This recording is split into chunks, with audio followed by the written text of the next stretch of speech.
Okay, let's unpack this. Imagine you're about to step into the cockpit, that moment you've dreamed of, ready to fly. But first, there's that vital hurdle, acing your ATPL theory exams. Aviation, as you know, is a world absolutely built on precision, on seamless communication, and on incredibly organized systems. Today, we're taking a deep dive into the very backbone of that organization. Air traffic services. This is the intricate web, the unseen force that keeps everything moving safely and efficiently. From a small Cessna taxiing out for a local flight to a super jumbo cruising majestically at flight level 400. That's precisely right. And for this deep dive, we've gathered a stack of essential sources, including key chapters from air traffic services and control procedures, which lay out the absolute fundamentals. How aircraft movements are not just managed and advised, but most critically, kept safe. Our mission today is laser-focused. We're here to extract every vital nugget of knowledge, the critical details, and the core understandings that will thoroughly prepare you for those crucial ATPL questions. We're going beyond just surface-level facts. We want you to truly grasp the interconnectedness of this complex system. And that's exactly what we're aiming for. You're looking for a shortcut to being truly well-informed, right? To grasp those aha moments where complex ideas just click into place, and to really understand what's most important without feeling, overwhelmed by an avalanche of information.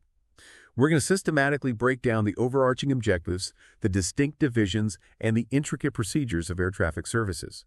We'll make sure you walk away with a crystal clear understanding of everything, from the exact triggers for distress phases to how automatic terminal information service broadcasts actually work, what an air traffic control clearance really means, and so much more. This isn't just about memorizing facts for an exam. It's about understanding the system, the living, breathing entity that is global air traffic. So let's get started. So to begin, let's establish the ground rules. What exactly are these air traffic services we keep hearing about? It sounds comprehensive, but what's the foundational definition, and what are the global standards that govern them? Well, what's fascinating here is that our source highlights that air traffic services, or ATS, they're not just arbitrary national regulations, not at all. They are established based on ICAO Annex 11 SARPs, that's the standards and recommended practices, and then they're further detailed by ICAO Document 4444, also known as PANS ATM, which stands for Procedures for Air Navigation Services Air Traffic Management.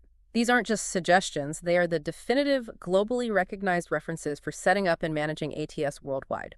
You could think of Annex 11 as the foundational blueprint, sort of laying out the broad requirements, while Document 4444 is the incredibly detailed instruction manual, providing the real nuts and bolts, the procedures for both ATS personnel and, importantly, for flight crews like you. Okay, so Annex 11 gives the big picture, the what, but it sounds like it's not enough on its own. Why do we need PANS ATM, that document 4444, if the SARPs already exist? What's the genius in that layered approach? That's a great question, and it really gets to the heart of how global aviation safety and interoperability are achieved. It's quite clever, actually.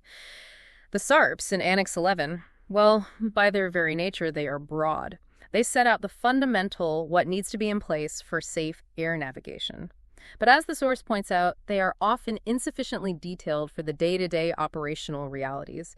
PANS ATM provides the standardized procedures, the exact phraseology, the specific steps that ATS personnel and pilots need to follow. So SARPs are the strategy, PANS ATM is the tactics. Exactly. Think of it this way. SARPs give you the destination global safety and efficiency. PANS ATM gives you the exact flight plan, the altitude, the headings, the checklists. It ensures every plane, no matter its origin, can fly that plane the exact same way, using the same language, the same procedures. Without that shared how, cross-border flight would be, a nightmare of conflicting procedures, wouldn't it? It would undermine the very safety SARPs aim to establish.